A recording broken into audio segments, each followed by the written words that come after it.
E aí, beleza? Israel Felipe aqui, tô de volta, isso aí, para produzir vídeos aqui para esse canal. Já faz um bom tempo que eu não posto conteúdo aqui para vocês. Vocês podem ver que muita coisa mudou durante esses anos. Eu tinha um outro setup completamente diferente de câmeras, de cenário e tudo mais. E hoje a gente tá aqui no meu estúdio e nesse vídeo aqui eu quero tratar sobre um assunto muito legal, que é o seguinte: Pocket 4K em 2026 ainda vale a pena? Bom, na minha humilde opinião é o seguinte: você vai ter que ficar aqui até o fim do vídeo para descobrir, beleza? Então bora lá. Bom, vamos lá. Pocket 4K em 2026. Eu já tô com a minha aqui, ó. Vocês estão vendo aí. Eu sou suspeito para falar dela, tá? Eu tenho uma relação de amor e ódio com essa câmera aqui, ó. Tenho uma relação de amor e ódio com ela. E na verdade eu tenho mais de uma, né? Então eu posso falar com muita propriedade. Eu tenho 3 dessa pequenininha aqui, ó. Inclusive 2 delas estão sendo usadas nesse momento para gravação. E essa aqui é a que restou para poder mostrar para vocês aí enquanto eu vou falando, tá?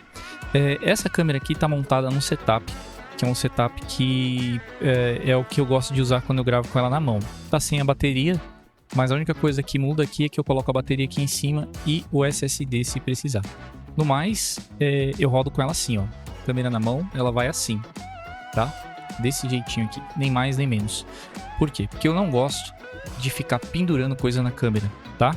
Não gosto mesmo. Se eu precisar colocar um microfone, ok. Se eu precisar, né, de algum outro periférico extremamente necessário, eu coloco. Mas nem monitor eu não uso, eu não gosto de usar, tá? Mas vamos lá. Por que eu tô falando dessa câmera aqui? Porque é uma câmera antiga. Antiga entre aspas, né? É uma câmera aí que já está há algum tempo no mercado. Tem um monte de vídeos sobre ela. Um monte de conteúdo bom e conteúdo não tão bom assim. Mas enfim, conteúdo sobre essa câmera aqui é o que não falta. E antes de falar se ela vale ou não vale a pena, eu gostaria aqui de dizer o seguinte. Bom, eu tenho 3 delas, então vocês já podem imaginar aí qual que é a minha opinião, né? Mas essa é uma câmera muito controversa, tá? Que entrega muita coisa, mas também deixa a desejar em muita coisa, beleza? E eu vou falar aqui um pouquinho sobre os prós e os contras dela bem rapidamente, tá? Vamos lá então, ó. Antes de mais nada, vamos aqui para um ângulo um pouquinho mais fechadinho pra gente poder dar uma olhada melhor nela, né? Ó, olha lá. Então é uma câmera bonita, tá? Principalmente quando ela tá com cage. Eu não gosto do cage. Vou falar que eu não gosto do cage porque é um trambolho. Deixa a câmera mais pesada, mas é inegável que ela fica mais bonita, beleza? Vamos começar então a falar dessa câmera aqui. Vamos falar dos prós dela, tá? Os prós dessa câmera aqui. Quais são os prós? Bom, ela é uma câmera relativamente pequena, tá? Principalmente para quando ela foi lançada. Ela tem um corpo de DSLR que é bem comum aí pro mercado. Mas ela é uma câmera relativamente pequena que entrega aí muita coisa. Então o primeiro pró dela é esse. Entrega muito num corpinho pequeno. Uma câmera extremamente versátil, tá? Dá para colocar ela praticamente em qualquer rig, seja cinema, seja broadcast, seja lá o que for, seja estúdio, como aqui agora nós estamos em estúdio, né? Então para gravação aí de videoclipe, para gravação de eventos, cobertura de eventos, multicâmera, para filmagem de casamento, para, enfim, diversas finalidades. Uma câmera extremamente versátil. Então tá aí, ó, um outro pró dela.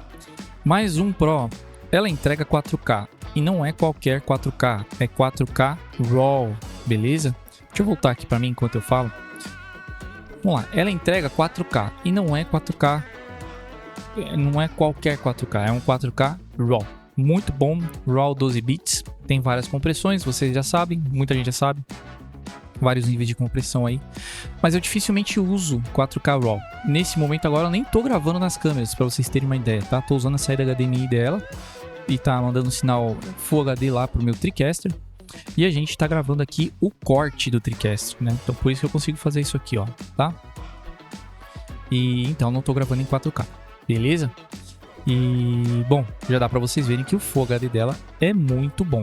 Muito bom, apesar de eu estar usando a saída HDMI. Mas geralmente eu gravo em Full HD mesmo, para economizar espaço. Só se eu precisar eu gravo em 4K, beleza? Só se eu precisar de muito mais qualidade mesmo. Então vamos lá. Uma câmera que entrega muita qualidade mesmo, tá?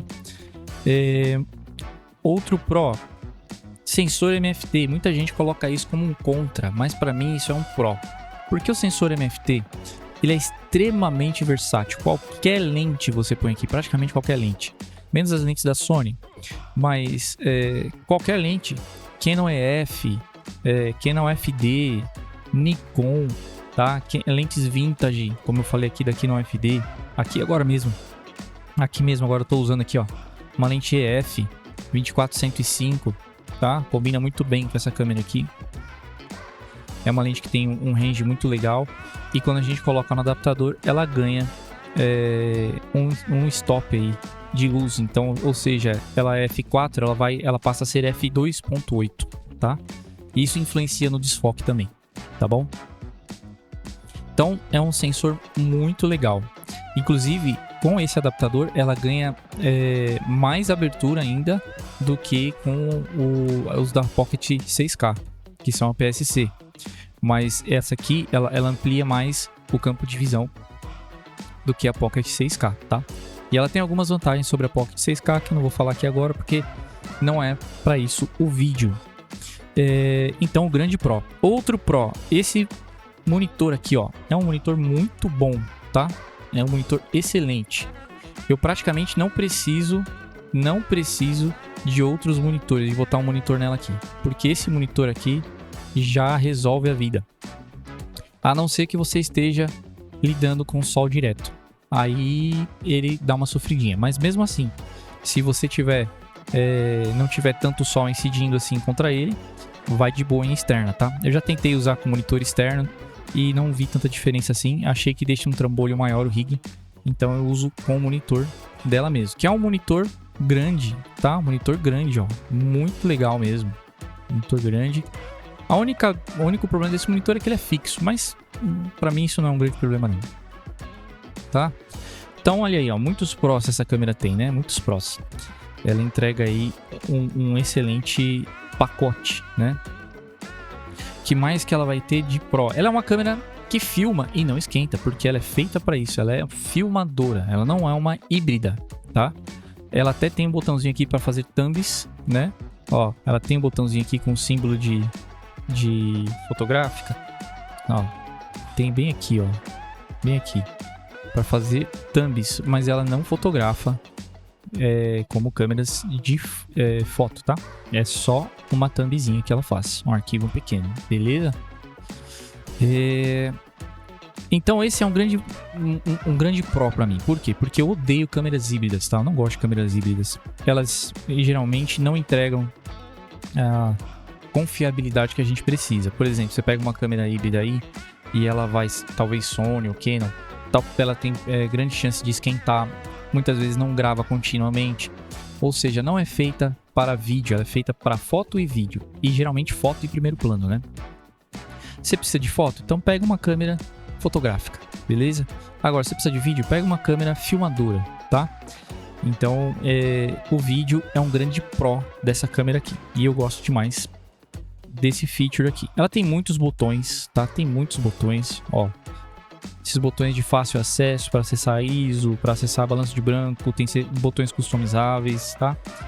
Em cima aqui, na parte de trás também, do lado do monitor. Então ela tem muitos botões, mais um Pro. Outro Pro, ela tem a possibilidade de gravar em diversos tipos de mídia. Dá para gravar com ela no cartão SD, no cartão CFast ou CF Express, não me lembro agora, e SSD externo, por aqui, ó. Então, vamos ver se aparece direitinho, ó. Pelo USB-C. Ela grava pelo USB-C, tá? Isso aqui é um Pro. Dependendo da situação, pode ser um contra, mas é um Pro porque a SSD é barato, né? Bem mais barato que as outras mídias, tá? E você pode gravar em altíssimas qualidades aí pelo SSD, beleza? Então, é um Pro. Pra mim, esse é um grande Pro.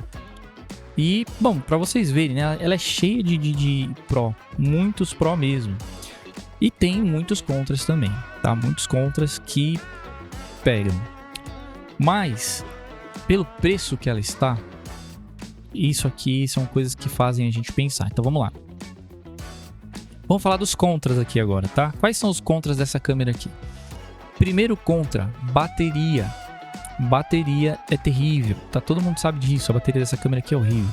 Então você vai precisar de soluções externas para poder alimentar ela se você quiser rodar ela por muito tempo, beleza? Outro contra, ela não tem SDI, só HDMI, tá? Só HDMI, ó.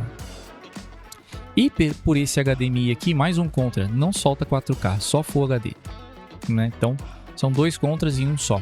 HDMI, ela não tem SDI, só HDMI e não solta 4K pelo HDMI. Então, ou seja, você fica limitado aí a Full HD 60 frames por segundo. Beleza? E continuando aqui, vamos falar de mais contras, tá? Ela não tem entrada XLR padrão. Ela não tem. Ela tem mini XLR e é uma entrada só. Beleza? Uma entrada só. Pra mim, uma entrada só. Enfim. Menos mal que tem, mas é pouco, tá? As outras entradas que ela tem, a outra entrada que ela tem é de microfone P2, que a gente chama aqui, né? P2, tá?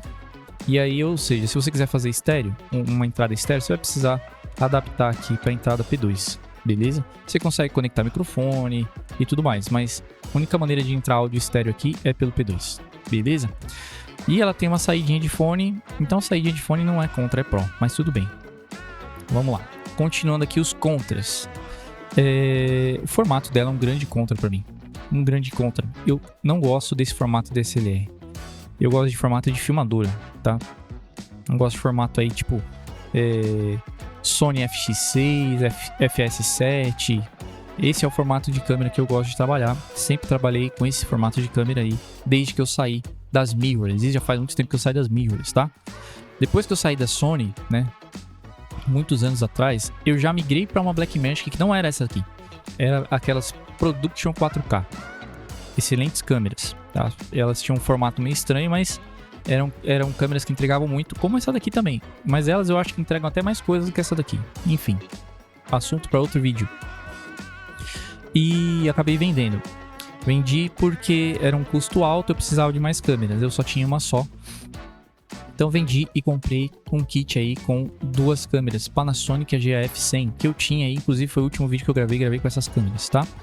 Fiquei com essas câmeras por anos, acho que 5 anos se eu não me engano. Câmeras excelentes, só que só entregavam Full HD.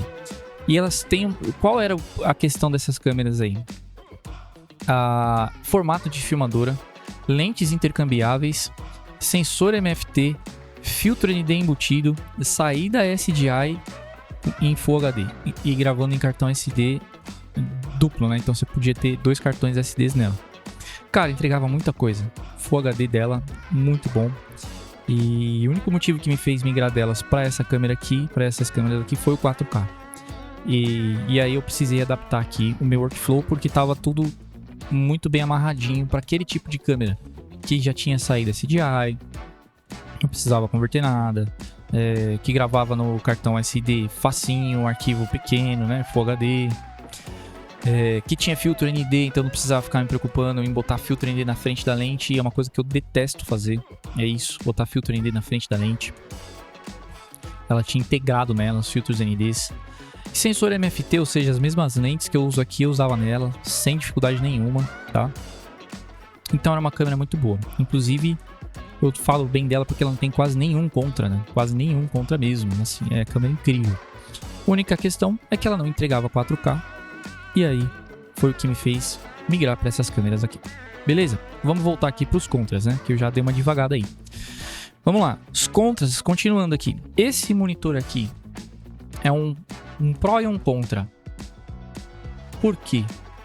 Porque, beleza, ele é grande, isso é muito bom. E ele tem uma qualidade muito boa também. Mas ele é fixo. Ele não rotaciona, né? E isso é um contra. Não me incomoda tanto, mas é um contra. Se ele fosse... se ele rotacionasse, seria muito bom. Mas é uma coisa que eles resolveram aí nas Pocket 6K G2 e 6K Pro, né? Então, essa câmera aqui ainda tem essa questão, ainda tem esse problema. Beleza? Então é um contra, mas não me incomoda tanto assim não. Mas é um contra aí pra quem gosta de ficar se vendo no monitor. Ou então precisa de fazer ângulos baixos, né? Precisa rotacionar o monitor. Beleza? Contrinha aí do monitor, tá? Que mais que ela tem de contra? O peso dela. Ela é uma câmera pequena, mas depois que você enche, pendura um monte de coisa nela, fica pesada, tá? Pesada. Então para colocar no gimbal ou até mesmo para usar na mão por conta desse formato ruim dela, isso é um contra. Esse formato aqui atrapalha muito o formato de DSLR, tá? Tem gente que gosta de filmar com DSLR, para quem gosta isso aqui não é nada. Mas pra gente que tá acostumado a filmar com filmadora mesmo, cinema e tal, é muito ruim de trabalhar com o formato dessa câmera aqui, tá? Tem muita gente que acha que o sensor MFT é um contra, pra mim não é. Mas deixa aí na listinha de contras também, que o pessoal, muita gente não gosta do sensor MFT. Então vamos lá. Conclusão. Essa câmera aqui, vale a pena em 2026? Olha, ao meu ver sim, vale muito a pena. E digo mais, eu compraria mais dessas câmeras aqui e compraria especificamente da 4K e não da 6K. Talvez ao invés da 6K eu pegaria a 6K Pro, né? Só pela questão do filtro ND, mais nada. Por quê? Porque essa câmera aqui, ela é uma câmera que ela entrega muito mais em questão de muito mais praticidade em questão de filmagem, né? Os codecs dela. Então, por exemplo, ela filma em 4K com o sensor inteiro em RAW e filma em 4K com o sensor inteiro em ProRes. ProRes Proxy, LT, HQ, ela filma em Full HD com sensor completo. A 6K, primeiro, já não faz 4K com sensor inteiro, é um crop.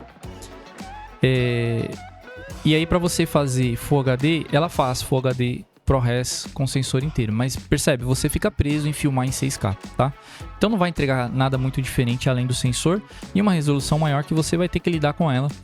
E se você quiser filmar em alta resolução, você vai ter que filmar em 6K RAW, que é uma resolução animal, mas consome muito mais espaço, tá? Então 4K para mim é ali o que seria o ideal, tá? Para mim isso é uma vantagem. E outra coisa, ela não entrega, as câmeras que vêm depois dela não entregam muito mais não, né? A 6K, 6K G2, 6K Pro não mudou muita coisa. Resolveram a questão do monitor e colocaram mais um mini XLR. E na 6K Pro tem o filtro ND, que é a única coisa que pra mim de fato vale a pena. Todo o resto continua. Inclusive na última geração aí que lançaram, a 6K Full Frame, exatamente a mesma coisa, só que com sensor Full Frame, tá? E essa tem um agravante, que é pior ainda. Não filma em ProRes. Pra mim é um grande problema, tá? Não filme em ProRes, e se você quiser filmar em Full HD, ela vai cropar o sensor Full Frame. Perde todo o sentido pra mim, tá?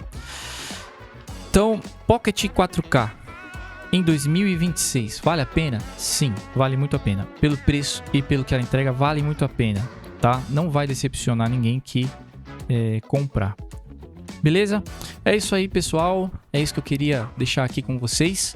Espero que vocês tenham curtido esse vídeo. Se você curte esse tipo de conteúdo aí, já se inscreve no canal, ativa o sininho, curte, comenta e compartilha esse vídeo aí. E fica ligado porque nós vamos ter mais conteúdos como esse, beleza? É isso aí, pessoal. Até a próxima.